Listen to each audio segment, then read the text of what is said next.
Marami ang nangangarap na magkaroon ng pwesto sa gobyerno dahil sa mataas na sahod na nilaan para sa mga opisyal ng pamahalaan. Kasama na rito ang presidente. Ang naturang batas ay naglalayong bigyan ng pantay at makatuwirang kompensasyon ang mga government officials upang mabigyan sila ng sapat na insentibo sa kanilang serbisyo publiko. Narito ang sahod ng mga government officials mula presidente Yun. Hold your breath. hanggang sa mga konsehal ng bayan. Pati konsehal. Ang deep nun ah. Una, ang pinakamataas na posisyon sa gobyerno ay ang Pangulo ng Pilipinas. Hala, nag-YouTube ka. Siguro ay wala kang kasama. Like, subscribe kung need mo ng kasama. It's Francis. Pala, tara. So, kumustas mga idolos? So, ayan, dahil nga wala akong pera at wala din naman akong trabaho kasi tambay lang tayo, pa-YouTube lang tayo dito. Tapos yun, may nakita akong video dito na nakakalulang sahod ng government officials sa Pilipinas. So, yeah. Alam naman natin na alam naman natin na malapit na yung eleksyon. At yun, kung magustuhan ko yung sahod nila, baka mag-a-apply ako ng politiko next election. Magpa-file ako. Joke lang. So ayun, nako-curious lang ako sa president, vice president, senate, something like that. So ayun, nakita ko lang ito, shinare kasi ito sa Facebook tapos nilagyan niya ng caption na confidential queen. So confidential fan queen. Tinatawag pa nga nila na Fiona, ang ating mahal na vice presidente. So ewan ko kung ano na nangyayari ngayon dito sa Pilipinas. Nagkakagulo na. At yun, hindi yan pag-uusapan natin. Ang pag-uusapan lang natin dito, or hindi siya pag-uusapan, ang panonoorin lang natin, di ba, ang re-reactan lang natin, ayong sahod ng mga government officials. So, yun, malay natin, di ba?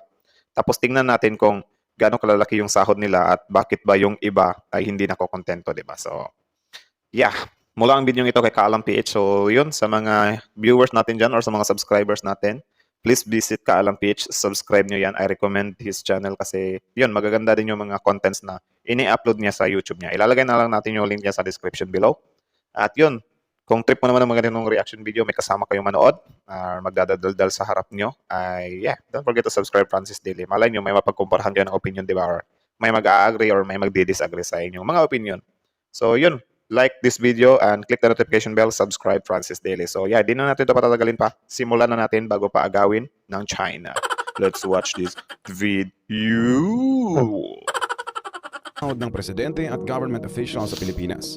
419,144 pesos. Laki. Ito raw ang sinasahod ng PBBM. Alamin natin ang katotohanan Grabe, totoo kaya yan? Tuloy. ukol dito. Sa ilalim ng Salary Standardization Law of 2019 sa Pilipinas, 2019. marami ang nangangarap na magkaroon ng pwesto sa gobyerno dahil sa mataas na sahod na nilaan para sa mga opisyal ng pamahalaan. Kasama na rito ang presidente. Ang naturang batas ay naglalayong bigyan ng pantay at makatuwirang kompensasyon ang mga government officials upang mabigyan sila ng sapat na insentibo sa kanilang serbisyo publiko. Narito ang sahod ng mga government officials mula presidente Yun. Hold your breath. hanggang sa mga konsehal ng bayan. Pati konsehal. Ang deep nun ah. Una, ang pinakamataas na posisyon sa gobyerno ay ang Pangulo ng Pilipinas. Bilang Pangulo, siya ang pinuno ng bansa at ang Commander-in-Chief ng Armed Forces of the Philippines. Mayroong siyang malawak na mga kapangyarihan tulad ng paggawa ng mga batas, pagtatalaga ng mga opisyal at pagpapanatili ng kaayusan sa bansa. Yun. Ito ang rason kung bakit ang Pangulo ay tumatanggap ng 419,144 pesos kada buwan. Damn, ang laki ng 419,000 kada buwan ha. So, magkano ba yan kung isang taon? Kasi kung 10 months siya, kumikita siya ng 4,190,000. Correct me if I'm wrong. 4 million. Tapos, mga 5 million pala yung yearly sahod ng Pangulo. Konti lang siya, pero grabe no. Kapag election, ang dadaming mga pera ng mga politiko. Paano nila nababawi yun? Tara. May salary grade na 33. Sumunod sa Pangulo ay ang Vice Presidente ng Pilipinas na tumatanggap ng 331,954 pesos kada buwan at may salary grade na 32. Grabe, men. Mas malaki ng mga 90,000 ata ang Pangulo. 330,000 per month. Not bad, not bad. Malaki na rin yun, men. Bilang pangalawang pinakamataas na opisyal ng bansa, ang Vice Presidente ay may mahalagang papel bilang posibleng tagapagmana ng Pangulo at maaaring italaga sa iba't ibang mga tungkulin ng Pangulo. Kapareho rin ng sweldo at salary grade ng Vice Presidente ang Senate President, Speaker of the House of Representatives at Chief Justice of the Supreme Court bilang mga pinuno ng tatlong sangay ng gobyerno. Ang Parang sila yung may mga VIP. Tama ba ako? Yung Senate of the President? Correct me if I'm wrong na lang. Kasi yung Pangulo parang mayroon siyang VIP treatment eh. Ewan ko lang kung tama ako. Correct me if I'm wrong na lang. Kalimutan ko na kasi. legislatura, eksekutibo at hudikatura. Kailangan nilang magkaroon ng karampatang pagkilala sa kanilang mga responsibilidad. Yun. Ang mga senador at mga representatives ay tumatanggap ng 278,434 pesos din kada buwan. Mayroong salary grade na 31 bilang mga kinatawan ng mga mamamayan. Mahalaga ang kanilang papel sa paggawa ng mga batas at pagtataguyod ng interes ng kanilang mga nasasakupan. Ang mga associate justice ng Grabe no, 270,000 lang ang sahod ng mga senador pero guess what, yung mga senador natin para mga billionaires eh. Ay wala na, senador pa bang? Hindi na yung si Manny Villar dati ba? Tapos si Manny Pacquiao, grabe no, mga billionaire pero mga senador. Yun lang. Siguro trip lang nila ang magsilbi sa bayan. Tuloy. Supreme Court at Constitutional Commission Chairman ay may sweldong 278,434 pesos din kada buwan. May salary grade na 31. Bilang mga hukom at tagapamuno ng Constitutional Commissions, kailangan nilang maging patas at profesional sa pagbibigay ng mga desisyon at rekomendasyon sa kanilang mga nasasakupan. Bilang mga sekretary ng iba't ibang ahensya ng gobyerno, ang mga department secretary at executive secretary ay tumatanggap rin ng 278,434 pesos kada buwan. Grabe min. 270,000 per month. So mga nasa around 3 million per year. Tama ba ako? Tuloy. May salary grade na 31. Sila ang mga tagapagtaguyod ng Ano yung salary grade? Salary grade? Hindi ko lang. polisiya at programa ng gobyerno, kaya't mahalaga ang kanilang papel sa pag-unlad ng bansa. Kaya pala. Ang Solicitor General naman ay isang opisyal ng pamahalaan na nangangalaga at nagtatanggol ng interes ng Estado sa mga kaso at usapin sa Korte Suprema at ibang mga hukuman. Bilang Chief Legal Counsel ng gobyerno, siya ay may malaking responsibilidad sa pagiging tagapagtanggol at tagapamagitan sa mga legal na issue ng bansa. Dahil sa kanyang kritikal na papel sa hustisya at pagpapatupad ng batas, ang Solicitor General ay may mataas na antas ng sweldo upang mahikayat ang mga abogadong may kakayahang umangkop sa napakataas na pamantayan ng trabaho. Sa ngayon, ang sweldo ng Solicitor General ay nasa 278,434 din kada buwan. At ito Tama nga naman kasi kung malaki yung gagampan Tama nga naman kasi kung malaki yung gagampan ng trabaho, di ba? Like, dapat deserve din nila ng mga malalaking sweldo, di ba? Kaya nga dito sa Pilipinas, maraming umaaray na mga trabahante dito kasi yung iba graduate tapos yun hindi na angkop yung sahod ba. So yun, dapat iangkop yung sahod sa trabaho, di ba? Tuloy. ay nakabase sa salary grade na 31. Isa pa sa mga mahalagang posisyon sa pamahalaan ay ang Constitutional Commission Commissioner. Ang mga commissioner na ito ay mayroong kritikal na gampanin sa pagpapanatili at pagprotekta sa konstitusyon ng bansa. Bilang mga eksperto sa mga legal at konstitusyonal na usapin, kailangan nilang maging matalino at walang kinikilingan sa kanilang mga desisyon. Dahil sa kanilang responsibilidad at mataas na antas ng kaalaman, ang mga Constitutional Commission Commissioner ay nakakatanggap ng 189,199 pesos kada buwan. Malaki ano. Siguro hindi naman bawal na i-disclose tong mga sweldo ng mga government official ano kasi sa taxes naman kinukuha yung mga sweldo nila, di ba? Tama ba ako? Correct me if I'm wrong na lang kung okay lang siyang ilabas gaya nito. Baka mahuli tayo nito, nag-share tayo eh. I mean, nagre-react tayo. Tuloy. Sa salary grade na 30. Isa pang posisyon na may malawak na gampanin ay ang Department Undersecretary. Ang mga Undersecretary ay mga tukoy na tauhan ng isang kagawaran na nagtatrabaho at isa sa may hawak ng mga partikular na sektor o departamento. Good. Sila ay nagtutulungan sa pagpaplano, pagpapatupad at pag-evaluate ng mga programa at proyekto ng ahensya. Dahil sa kanilang mahalagang kontribusyon, ang sweldo ng Department Undersecretary ay umaabot sa 189,199 pesos kada Not buwan. bad. At ito ay nasa salary grade 30. Short. Sa level naman ng panlalawigan, ang governor ay isang pangunahing opisyal nito. Bilang pinuno ng lalawigan, siya ang may malawak na kapangyarihan sa pagpaplano at pagpapatupad ng mga programa at proyekto upang mapabuti ang kalagayan ng kanyang mga mamamayan sa lalawigan. Ang gobernador, isa sa pinakamainit pagdating sa eleksyon. Tapos yung mayor din. Dahil sa kanyang matinding responsibilidad at tungkulin sa pamamahala ng lalawigan, ang sweldo ng governor ay 189,199 pesos kada buwan. Grabe no? Konti lang ng 190,000 tapos yun nga, kapag election million men. At ito ay nasa salary grade 30. Kasunod naman sa governor ay ang vice governor. Siya ay nagiging pangalawang pinuno ng lalawigan at karaniwang nagsisilbing presiding officer ng sangguniang panlalawigan. Okay. Bilang pangalawang pinuno, siya ay mayroong papel sa pagpaplano at pagpapatupad ng mga patakaran at programa ng lalawigan. Yun. Vice Gov. Dahil sa kanyang tungkulin bilang pangalawang pinuno, ang sweldo ng Vice Governor ay 170. 148,171 pesos kada Not buwan bad. at ito ay nasa salary grade 28. 148k. Ang board members o ang mga miyembro ng sangguniang panlalawigan ay mayroong mahalagang bahagi sa paggawa at pag-aproba ng mga ordinansa at resolusyon sa lalawigan. Sila ay nagre-representa sa iba't ibang distrito at sektor ng lalawigan.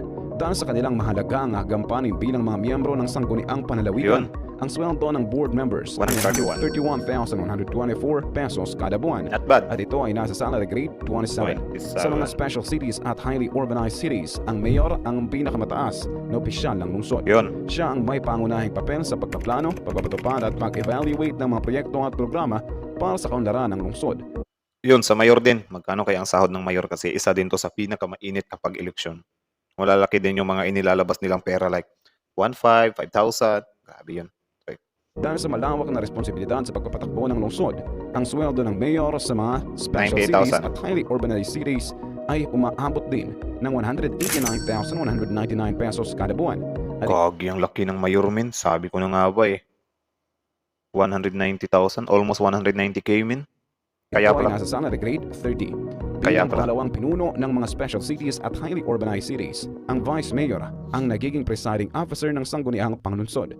Siya ay may mahalagang papel sa pagpapasa at pag-aproba ng mga ordinansa at resolusyon sa lungsod. Dahil sa kanyang tungkulin bilang pangalawang pinuno ng lungsod, ang sweldo ng 150. Vice Mayor sa special cities at highly urbanized cities ay 148,171 pesos kada buwan at ito ay nasa salary grade 28. Chamba. Ang mga miyembro naman ng sangguniang panglungsod sa mga special cities at highly urbanized cities Sa councilor, hula ko mga nasa 60 lang or mga nasa 80. ay mayroong mahalagang bahagi sa paggawa at pag-aproba ng mga patakaran at polisiya ng lungsod. Dahil sa kanilang mahalagang gampanin bilang mga miyembro ng sangguniang panglungsod, ang sweldo ng mga city councilors sa special cities at highly urbanized cities ay 131,124 pesos kada buwan. Totoo ba? 130k ang mga councilors? Or may mga selected lang? Or siguro totoo nga. Pangkalahatan ba yan? Grabe ang laki, min. Ay, councilors kagawad ba yan? Ay, hindi. Konsehal pala yan. Ang tanga ko naman. Kagawad pala yung mababa pa sa... Kinumpara yung konsehal sa kagawad eh. Tuloy.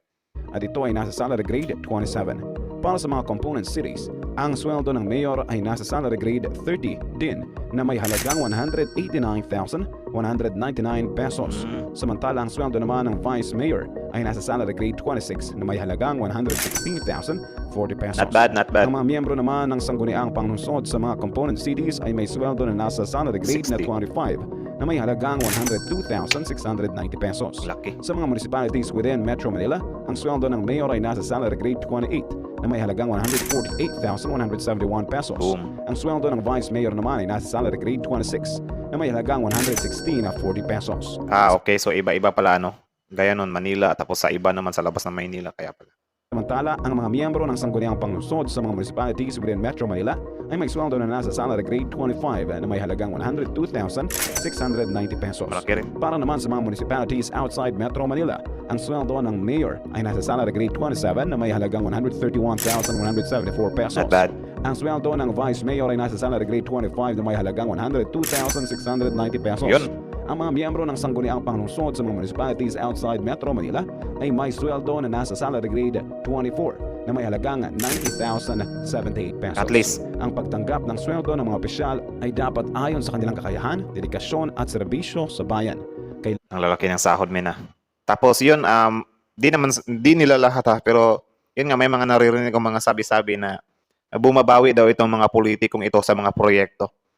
Siguro meron talaga, di ba? Di ko nila lahat, pero yun, may mga sabi-sabi nga, di ba? Naririnig ko lang din. Tuloy. Kailangan nilang mapatunayan ang kanilang halaga sa pamamagitan ng mga magagandang resulta at pagtugon sa pangangailangan ng mamamayan. Kung ang mga opisyal ay tunay, na tapat at naglilingkod ng buong puso, maaaring ituring na kanilang deserve ang kanilang sweldo. Di pa nga nakokontento yung iba, di ba? Ngunit kung ang mga ito ay napapabalitaan ng pagkakasangkot sa katiwalian, kapabayaan o kawalan ng pagkilos sa mga Craft ba? hamon ng lipunan, maaaring hindi sila karapat-dapat sa mataas na sahod na kanilang tinatanggap. Ang pagiging responsable at tapat sa serbisyo publiko ay dapat maging bantayan para sa pagkakaloob ng mataas na sweldo. Sa pangkalahatan, ang pag-reserve ng mga opisyal sa kanilang natatanggap na sweldo ay nakasalalay sa kanilang pagiging tapat, mahusay at malasakit sa paglilingkod sa bayan. Ito ay dapat ayon sa mga katawirang batayan at hindi lamang dahil sa kanilang posisyon o pagkakakilanlan. Kalam, Yun, hanggang doon na lang. Grabe yung mga sahod nila, men. Nakakaano, men. Nakakainggit, men. So, ayun, alam nyo na. Nakita nyo na yung sahod. Ang presidente, 400,000. Vice presidente, 300,000. Damn! Ang lalaki ng sahod nila, men. Tapos yung mga mayor, 180,000, 140. Grabe, no? Takbo tayo. Takbo tayo ba? Ang election ba? Grabe, solid ah. Pero yun nga, kung tapat ka naman sa trabaho mo, yung mga sweldo niyan ay mafe-feel mo talaga yan, like masasabi mo sa sarili mo, deserve ko to, kasi sobrang hirap din naman maging politiko, kasi yun nga, marami kang yung mga ano lang ha, yung mga tapat lang sa serbisyo, yung mga sinasabi ko na workload sila, yung mga iniisip nila, sobrang dami ng mga iniisip nila, di ba? Kung tapat ka lang sa trabaho mo, di ka patulog-tulog, di ba? So ayun, yun lang yung mga sahod ng ating mga government official. Kayo comment down below kung ano masasabi nyo sa sahod na yon. And yeah, damn, ang laki ng mga sahod nila. Siguro sa atin, mga ordinary people, malaki na yung sahod na yan, pero sa kanila, for sure, maliit lang yan, di ba? Kasi yung iba dyan, may mga maintenance sa mga sasakyan, bahay, kuryente, naka-aircon yung mga yan eh. Tapos yun, naka-gasolina pa, mahal yung gasolina kaysa mag-commute, di ba? So, yun, ika nga nila, kung malaki daw yung butones mo, malaki din daw yung butas ng butones mo, something like that na paghahambing. Naranasan ko rin yan kasi dati, nung wala pa akong pera, yung 1,000 kaya kong pagkasyahin ng 15 days. Pero ngayon, yung 1,000 mo, men, parang ano na lang, parang 3 days na lang, di ba? Sobrang, wala na. Nag-iba na kasi yung yung way of living mo. Kasi dati wala naman kaming aircon, wala kaming ref, pero ngayon meron na. Dati naka-ceiling lang kami, di ba? Ceiling fan, I mean. Tapos yun nga, mag-upgrade talaga yung tao. Ika nga nila, kung malaki yung, or ginhawa yung buhay mo, for sure, malaki din yung expenses mo. So ayun, itong mga politikong ito, for sure, yung mga sahod nila ay konti lang din yan para sa kanila. Though, di ko nila lahat, pero mostly ba? Tama ba ako? Basta, yun na yun. Kayo, comment down below kung ano masasabi nyo sa mga sahod nila. Deserve ba nila yung mga ganyang sahod? Tapos, yun, comment down below. Hanggang dito na lang.